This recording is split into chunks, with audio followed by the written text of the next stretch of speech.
bienvenidos a una edición más que especial de nuestro podcast El Kiosco. Estamos en una situación, como todo el país, de incertidumbre, de ciertas rutinas que hemos tenido que cambiar, y eso nos ha hecho adaptarnos a una nueva forma de llegar a ustedes. Pero Corona por supuesto, Kiosco. lo que no ha cambiado... Corona Kiosco, y sí, ya la escuchan ustedes. Estamos cada uno en nuestras casas, pero estamos aquí junto a Aquí Angélica Bulnes para hacer el estamos kiosco. muy contentas de estar aquí reunidas de nuevo.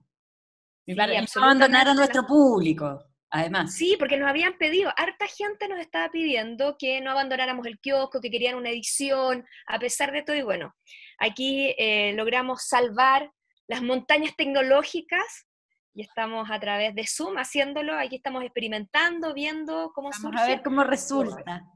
Sí, pero va a resultar súper bien, así que con estamos ánimo listas estamos para comenzar. Sí, absolutamente. Oye, recuerden que pueden seguir consultando los capítulos anteriores del kiosco, los encuentran en Spotify, en iTunes, en Google Podcast, en TuneIn y por supuesto en Tele13Radio.cl y en sus redes sociales. Vamos a partir como siempre, revisando artículos que vale la pena consultar, que no los podemos dejar pasar, algunos de ellos relativos al coronavirus, pero otros que no. ¿Con qué vamos a partir, querida Angélica? Mira, voy a partir, porque yo encuentro que en estos días los podcasts se han vuelto, o sea, si a uno le gustaban, por lo menos a mí ahora me gustan más todavía porque me acompañan cuando estoy haciendo muchas cosas de casa, entonces estoy escuchando, es más difícil sentarse a leer algo, pero los podcasts acompañan harto. Y hay uno que yo sigo hace tiempo, El Economist, la revista tiene varios podcasts, y hay uno que me gusta a mí mucho que se llama The Economist Asks, que es una entrevista que hace una de las editoras del Economist, y además la que está a cargo como del Economist, la radio, de los programas de podcast, que se llama Anne McElvoy, que es una periodista inglesa. Mira, si tú la buscas en Google, vas a ver que no puede tener más cara de inglesa. O sea, yo me imagino una señora Thatcher. Es que mira, la buscas en Google mientras tanto, mientras me escuchas, porque o como la reina madre. Es un poco una señora Thatcher, ¿Ya? pero es una excelente entrevistadora y además entrevista a gente muy entretenida. O sea, ella, como desde, no sé, Anna Wintour hasta, por ejemplo, la última que hizo, que la subieron estos días, es a David Attenborough, que es como... No te creo, bueno, es que el grandísimo entrevistado. Exacto, pues es como el Sergio Nuño o como... Sí. Sí, no, absolutamente. Como padre del naturalismo en Inglaterra, divulgador científico como poco. Exactamente, ya tiene 90 y tantos años. Grupo de riesgo, cuídenlo. El grupo de riesgo. Bueno, de hecho, en la entrevista, en el podcast, cuenta, es bien divertido, porque cuenta, yo me imagino que la entrevista o sea, queda la sensación de que la hicieron hace como 2 semanas, cuando todavía esto en Inglaterra todavía no estaba tan disparado. Pero a él, que es como el conductor de Our Planet, y en Estados Unidos es como, está la reina y está Sir David Attenborough, o sea, realmente es una figura. Entonces, yes, sir. Sir, por supuesto. Sir. Entonces llega y cuenta en este podcast que de un diario muy prestigioso, no quiso decir el nombre, el día anterior habían llegado a tocar el timbre de su casa, él vive con la hija o la hija está con él, le dijeron, ¿verdad que se murió Sir David Attenborough? Y la hija miró y dijo, bueno, hasta donde yo sé, no, está vivo. Y está la pieza del lado. Él se lo tomaba con bastante humor, pero en el fondo, bueno, en medio de todo esto se nos ha olvidado el tema del planeta, pero es interesante escucharlo ya desde la perspectiva de que esto está ocurriendo. Como te digo, cuando la entrevista la hicieron, no estaba tan desatado, pero de todas maneras como el impacto que esto puede tener en el planeta y también, bueno, que esto también es parte de todo lo que está ocurriendo, pero no quiero detenerme en esa entrevista del Economist Ask, sino que yo creo que es como justo la anterior, que debe ser como de comienzos de marzo, que es a otro Sir, no siempre entrevistan a puro Sir, pero entrevistan a figuras bien, bien importantes, que es Mervyn King, que fue el presidente del Banco Central británico por 10 años. Le tocó, entre otras cosas, la crisis financiera del 2008.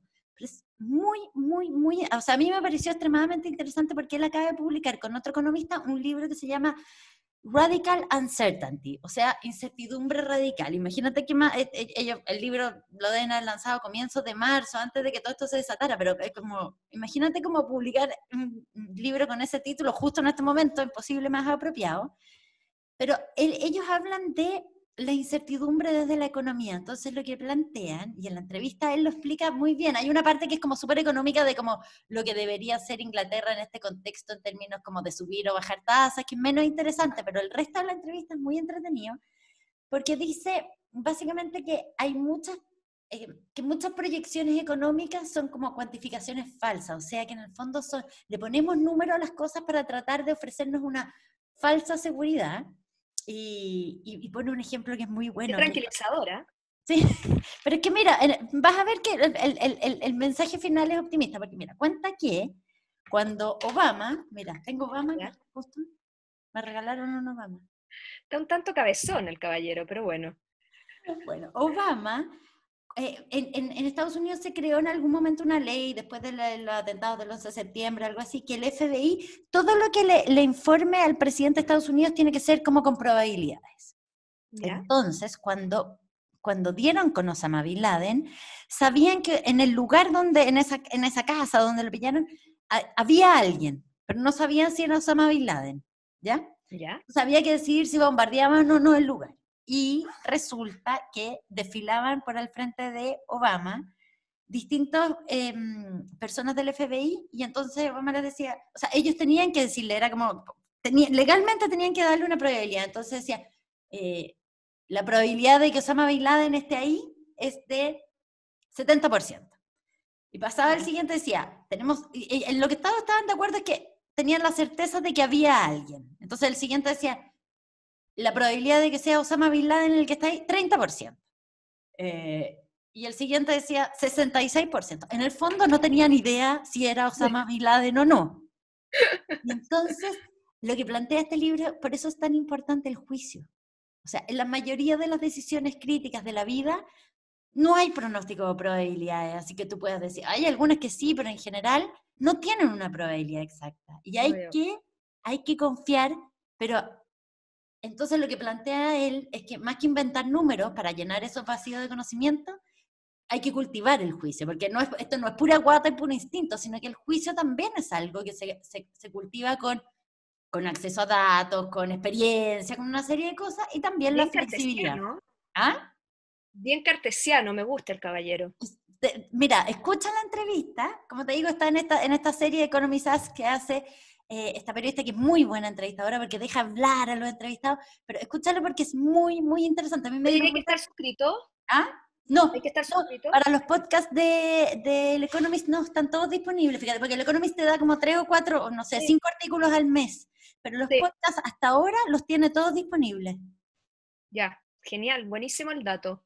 Y el libro se llama Radical Uncertainty, que yo creo que es bueno para el momento, digamos. No, totalmente, totalmente.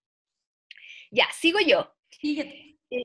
Mira, tengo, la verdad que no es un solo artículo, sino son varios, porque me puse a investigar y me puse a leer hace un par de días atrás sobre un tema que me interesa mucho, que tiene que ver con el coronavirus, pero yo creo que sí va a haber un tema que va a quedar durante harto tiempo en la retina, en los debates, en las discusiones, si es que alguna vez pasa esta pandemia, va a ser el siguiente, que tiene que ver con la protección de nuestros datos y la geolocalización. ¿Por qué lo digo? Porque la geolocalización está siendo clave en el control de la pandemia, sobre todo en Asia. Y gran parte del éxito de Corea del Sur en este momento, de por qué han logrado controlar también la pandemia, a diferencia de otros países, es porque ha hecho un cruce sumamente interesante entre datos médicos y tecnología. La llamada app coreana. Claro. Y ahí es un cruce que desde hace mucho tiempo se está tratando de hacer en diferentes países, pero siempre se había pillado o siempre se había encontrado con el obstáculo de la privacidad de los datos, porque son temas súper sensibles, porque estamos hablando de la salud de la gente. Y si hay un área sensible en temas de privacidad, es precisamente el que tiene que ver con la salud. El tema es que había varios países en Occidente, sobre todo, que habían avanzado en ese tema, pero nunca habían llegado a buen puerto porque siempre se tomaban con impedimentos legales para seguir más adelante, sobre el manejo de fichas clínicas. Una vez me acuerdo que hablamos del caso de ciertos países europeos que estaban utilizando, por ejemplo, casi en tiempo real alguna de tus dolencias para mandarte rápidamente una ambulancia sin que tú ni siquiera supieras que necesitabas una ambulancia, y era porque tenían acceso a Me fichas acuerdo. clínicas. Y todo eso lograban salvarlo de cierta manera porque tú dabas autorizaciones constantemente y permitías que ciertos individuos, ciertos estamentos de la sociedad pudieran tener acceso a tus datos clínicos, pero digamos, las multas o las sanciones, si es que tú llegabas a vulnerar esa confianza, eran altísimas. Pero también había una serie de legislaciones que impedía que todo lo que tuviera que ver con tu salud fuera dominado sobre todo por empresas privadas eventualmente, pero también de que se permitiera procesar por el bien público. El tema es que ahora nos enfrentamos ante una emergencia sanitaria nunca antes vista, y sobre todo nunca antes vista, me estoy refiriendo nunca antes visto, digamos, en los tiempos actuales, porque obviamente estuvo la época de la peste, la tuberculosis y otra que han sido mucho más devastadoras, pero es la primera vez que las legislaciones modernas y sobre todo la tecnología se enfrenta a un caso de alerta sanitaria como la que estamos viendo. Y los países asiáticos, algunos de ellos, la gran mayoría de ellos, que están bastante más adelantados que nosotros en estas tecnologías, es el caso, por ejemplo, de Singapur, de Taiwán, de Hong Kong, en el caso de China también, y Corea del Sur, han encontrado en la tecnología una súper buena manera de hacer trazabilidad de los casos, que es algo clave cuando hablamos de poder saber dónde está la gente contagiada, aislarla rápidamente y advertir al resto de la gente dónde están los principales focos de contagio. Y han surgido apps en toda Asia, apps que en este momento yo estaba mirando, por ejemplo, un artículo en el diario El País o La Vanguardia, no, en este caso en el diario El País, donde cuentan que las aplicaciones que se han desarrollado en Corea del Sur son de los más grandes éxitos que ha conocido Google Play en su historia.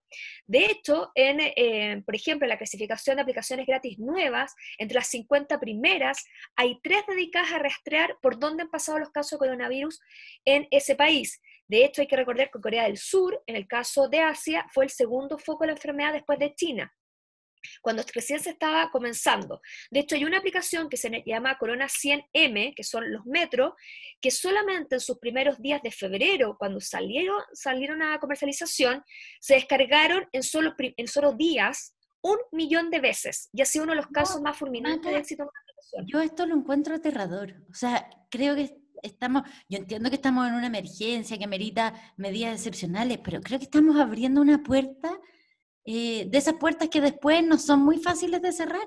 No. El tema de Corea del Sur está siendo muy monitoreado por Europa. ¿Por qué? Porque es verdad que China tiene aplicaciones como esa e incluso mayores. China lleva hace mucho tiempo geolocalizando a sus habitantes. De hecho, ha habido denuncias de organizaciones de derechos humanos de que, por ejemplo, en algunas minorías que son fuertemente perseguidas en la disidencia china, a mucha gente le llama la atención por qué, por ejemplo, los detenían a todas las estaciones de trenes.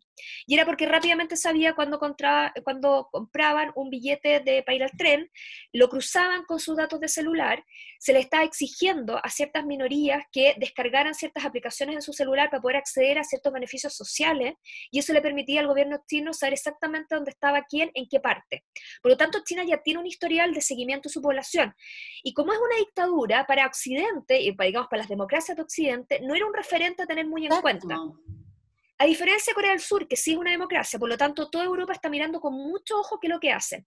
El tema es que Corea del Sur de cierta manera tenía adelantado trabajo, porque en el año 2015 se enfrentaron a una amenaza no tan tremenda como esta, que tuvo que ver con el SARS, y ahí se dieron cuenta que la geolocalización era clave, y en ese minuto echaron a andar una serie de dispositivos tecnológicos que tuvieron que pasar por la aprobación de no solamente el Parlamento de Corea del Sur, sino que una serie de cambios para hacer obligatorio o de cierta manera para facilitar la recolección de datos. Por lo tanto, Corea del Sur, cuando tuvo que enfrentar esta pandemia, pudo hacerlo de manera muy rápida porque ya tenía varias lecciones aprendidas. Claro, ellos aprendieron de esa situación donde pasaron tanto susto como se ha pasado ahora en el resto del mundo. Y el mayor susto fue que ellos, y lo que ellos no querían volver a sufrir, es que ellos de cierta manera lograban detectar los casos cuando ya estaban en los hospitales muy graves. Y por eso se les murió harta gente en la ocasión anterior. Entonces ahora se dieron cuenta que una de las claves era poder determinar rápidamente cuando alguien estuviera contagiado, por eso hacen tantos test y de manera masiva, y lo segundo era poder aislar y controlar las cuarentenas de manera efectiva. Y ahí es donde la tecnología entraba en caso. ¿Qué es lo que hacen ellos?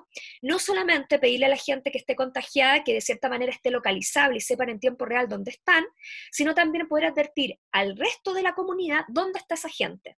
Y a ti te avisa la aplicación cuando tú te acercas a un lugar donde hay gente que está en estado rojo, es decir, que está con la enfermedad desarrollando.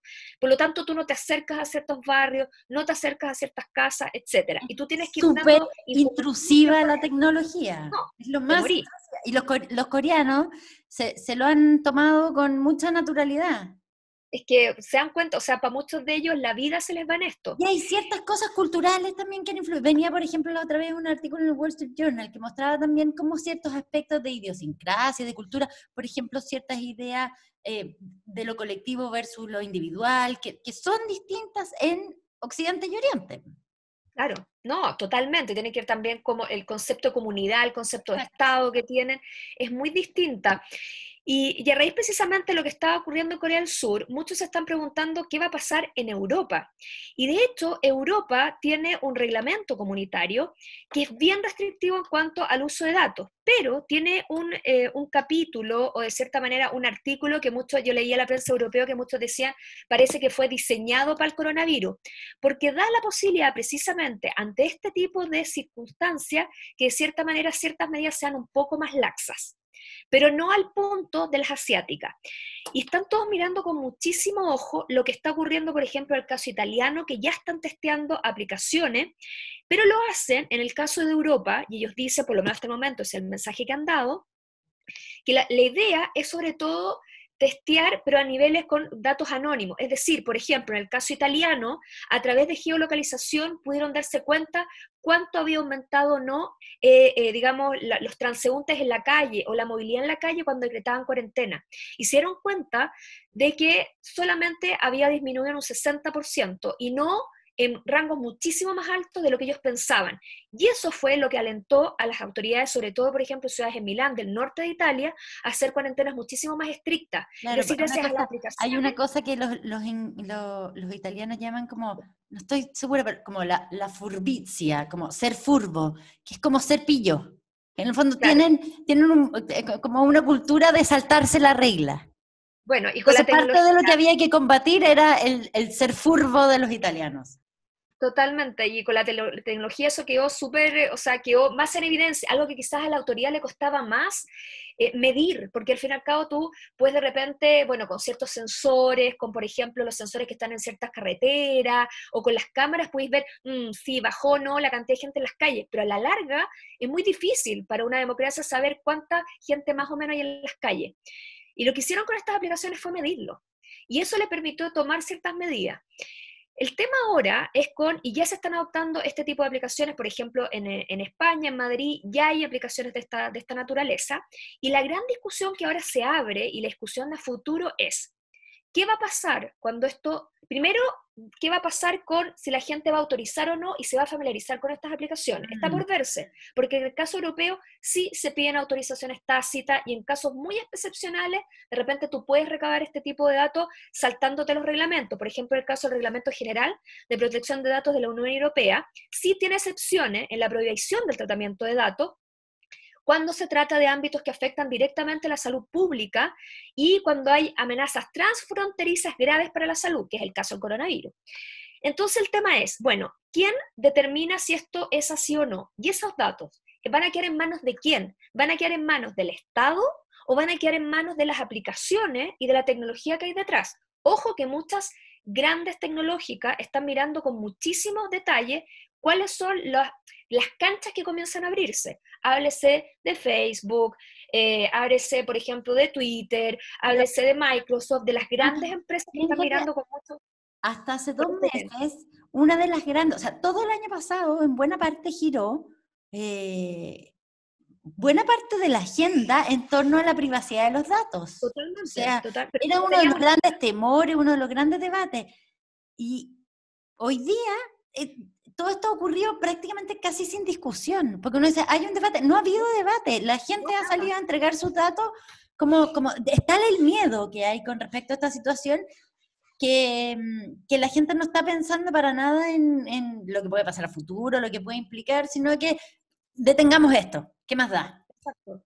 Y en ese tema yo diría que hay dos cosas que son como que se están debatiendo en este minuto. Uno tiene que ver con el uso del anonimato. Es decir, es distinto que una empresa tecnológica sepa exactamente dónde Angélica Bune ha estado durante el día. ¿Entiendes? Sabes si estuviste en tu casa, si te moviste una cuadra, etcétera, a obligarle a la empresa tecnológica que tú seas un número más. Es decir, que tú seas un santiaguino más. Saber si qué pasó con los santiaguinos, si se movieron más o Claro, menos. los Si los santiaguinos de santiaguinos tal que estaban... comuna se movieron a tal parte. Exactamente, o sea, de cierta Lograr manera, detectar tendencias. exacto, eso es una cosa, y lo otro, que es la gran pregunta que se está haciendo todo el mundo, sobre todo en Europa, y ojo, porque son preguntas, ya yo estaba viendo, hay diputados que están pidiendo que se sume tecnología a esto. En el caso de Israel, por ejemplo, es un caso súper emblemático también, porque el gobierno israelí, a raíz de todo esto, tuvo que admitir que desde ya sí el año, hacía una década, ya tenía los datos de seguimiento de mucha gente, El y tuvieron que gobierno de salir a dar Israel explicaciones. ha aprovechado esta situación para tratar de allegar la mayor cantidad de poder posible. Totalmente, y de blanquear ciertas Sí, prácticas, ¿entiendes? exactamente. Y como te decía, la gran pregunta es qué va a pasar después de esta pandemia. Es decir, ¿vamos a poder recuperar nuestra privacidad? Esos datos que entregamos, ¿se van a recuperar? ¿Quién va a vigilar que eso vuelva a los ciudadanos? O nos podemos quedar en otro escenario que también es peligroso y es un escenario que se ha visto mucho en el tema de las democracias. Europa ya se ha acostumbrado a vivir en estados de excepciones. Estado de excepción por el terrorismo, XX, Claro. y de cierta manera digamos, muchos cientistas políticos, intelectuales europeos están advirtiendo que el vivir en un estado de excepción permanente hace que tú como que naturalices el perder ciertos derechos. Y puede que ocurra que nosotros también naturalicemos el estar permanentemente vigilados. Y quizá lo que vayan a hacer los gobiernos, es decir, el día de mañana, cuando esta pandemia pase, es decir, ok, no se devuelven todos los casos porque esto No, nos va a porque permitir puede venir prevenir, de nuevo. ¿no? Y te van a decir, esto va a ser para prevención. Y Exacto, por o esa puede palabra volver. prevención, todos sigamos siendo vigilados. Hay un tema muy interesante en esto. Yo recomiendo, como les digo, yo vi hartos artículos, vi lo que hizo El País, vi algunas cosas que está sacando La Vanguardia. El Guardian ha sacado también buenos artículos porque los ingleses en esto son bien rigurosos, sobre todo analizando el caso de Corea del Sur, el caso italiano, ver cómo está reaccionando España y ver hasta qué punto la Unión Europea levanta algunas salvaguardas diciendo que, claro, por la salud pública, y sin lugar a dudas es por eso, es el minuto o se justifica el vulnerar ciertos derechos como el de la privacidad y el Bueno, manejo de datos. la historia dice que en general las plagas, las epidemias, las crisis sanitarias, siempre, no siempre, pero en la mayoría de los casos se han traducido en un aumento de los poderes del Estado, que no son excepción, o sea, que no son temporales, sino que crecen los estados a raíz de esto. Una vez que le das ese caramelo al Estado es muy difícil que lo suelta. Exactamente. Oye, yo creo que no vamos a alcanzar a mucho más, pero vamos a estar activas. Em, Sí. pero hay tres Dos cosas que temitas me... cortitos, ¿Ah? dos temitas cortitos, así muy, Espérate. muy, muy flash. Ya, dos cositas cortitas. Es que yo quiero recomendar tres cosas sin profundizar Dale, en ninguna, porque son de tres personas a las que les tenemos cariño. Entonces, a ver, entrevista a Pablo Larraín en la revista Capital. Pablo Larraín es un conocido tuitero que tuitea con el arroba PDBN, a veces muy controvertido, a veces polémico, hay gente que a veces lo odia, otras veces que lo quiera, pero ella además se dedica por otro lado al mundo financiero, da una entrevista muy interesante en la revista Capital, analizando por un lado como la vertiente Twitter de su vida, pero también un poco qué es lo que se viene y cómo está mirando desde el lado de la finanza lo que se viene para adelante en medio de esta crisis de coronavirus. Segundo, la crónica que escribió Andrés Azócar, periodista también, en La Tercera, contando, él tuvo coronavirus, viene saliendo de la enfermedad, entonces significa que estuvo 15 días o más aislado, en cuarentena, sin poder ver ni a su hijo, y tiene el artículo como un espíritu bien interesante, porque como un artículo de, bueno, ¿qué se puede hacer en esto? No es un artículo de quejarse, sino que más bien de cómo salir de la situación. Y tercero, hemos visto estos días el primer número de el Clinic comandado acá por Macarena Lescornet, su primer número hecho en plena crisis coronavirus, desde la casa, puro teletrabajo, un equipo que todavía no has podido conocer ni en persona, ¿o no? No, no he conocido, todavía no los conozco en persona, no hemos estado todavía en Runepaut y todo, así que bueno, nada, se agradece la mención, no estaba Pero preparado. salió el primer número y viene bien entretenido, muy buenos colaboradores, buenos temas, así que buena, Maca. Muchísimas gracias, muchas gracias. Oye, yo solamente quería mencionar un artículo, es que lo tengo guardado hace cierto tiempo, me gusta y no quiero perderlo, porque en un minuto ya quizás no sirve, y vaya a saber cómo vamos a salir nosotros de todo esto, ¿eh? Entonces no sabemos qué mundo nos vamos a encontrar cuando volvamos a salir a la calle, pero en el mundo antiguo, en el mundo previo a todo esto, encontré un artículo que estaba en el USA Today, y cuentan de por qué en esta época de Google Maps, de Apple Maps, de GPS, un poco hablando de lo que yo estaba hablando antes, preguntan por qué la gente sigue amando los mapas en papel. Yo tengo que confesar que para mí son una de mis debilidades los mapas en papel. Me encantan los mapas, me encantan los mapas, tengo hartos mapas dando vueltas, me fascinan los mapas. Y estuve leyendo la crónica que escribe Edward Bay, y él cuenta que, claro, efectivamente, o sea, hay enorme popularidad todo el tema de los mapeos, de los mapas digitales, pero está ocurriendo algo curioso, dice, porque muchas de las grandes casas editoriales que venden mapas en papel están también teniendo sus mejores años, o sea, están pasando por una época, no sé si de oro, pero por una muy buena temporada. Entonces se llega a preguntar por qué. Y lo voy a decir muy cortito para que no, para no latearlo. Tiene que ver con dos cosas que él dice que el mapeo digital no va a poder nunca suplir. Y él dice que el mapeo digital nos ayuda a saber dónde estamos ahora y dónde dirigirnos. Él nos dice, el mapa digital nos dice, ok, tú estás en este punto y si quieres ir a tal lugar, tienes que hacer este camino. Pero lo que el mapeo digital nunca nos va a permitir es escribir el pasado, porque mucha gente usa el mapa en papel para rayarlo, para marcar dónde estuvo, para decir, exactamente, para hacer paseos que tuviste. Mucha gente cuando viaja tiene mapas y los raya para decir, mira, estuvimos acá, estábamos acá. Eso en el mapa digital es muy difícil de lograr. Dice que tiene un componente emocional y de historia, de apoderarte de tu rutina, de apoderarte de tu trayecto, de apoderarte del camino que caminaste, que el mapa digital nunca logra.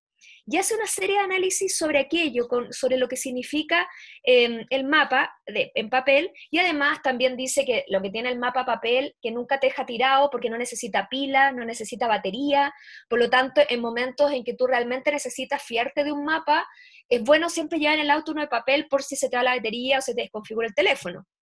Entonces tiene una serie de cosas que tecnológicamente son mejores, pero también tiene un cuento con eso de la historia, y también tiene que ver con la privacidad, es decir, con guardar recuerdos tuyos en papel que solamente los veas tú, es decir, con decir, si yo quiero ir para allá, para acá, y quiero solamente compartirlo conmigo, el papel es lo único que me asegura que nadie más está viendo mis trayectos, mis historias, mis recorridos. Otro día te voy a contar, Maca, de los mapas que yo a veces me da por coser. Pero coser, unos mapas cosidos, muy lindo. Un día te voy a regalar uno, porque me toman tiempo. Pero mapas cosidos, no lo había escuchado nunca. Ya, te lo voy a comentar, porque yo colecciono mapas, tengo mapas de Chile, mapas de lugares, mapas de lugares, te voy a coser un mapa. Ya, para no perderme. Para que no te pierdas. Bueno, ya, querida.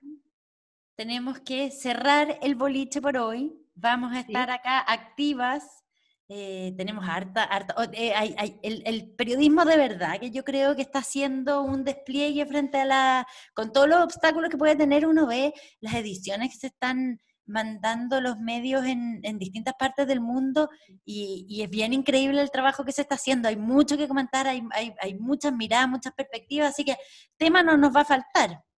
No, absolutamente que no. Y qué bueno que de cierta manera, a pesar de crisis sanitaria, el periodismo goce de buena salud. Sí, aunque el problema es que los auspicios, ¿no? Financiamiento, porque...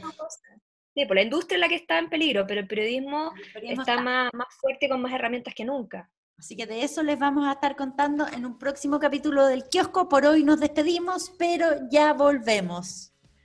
Chao, Maca. Chao, Angélica, hasta la próxima.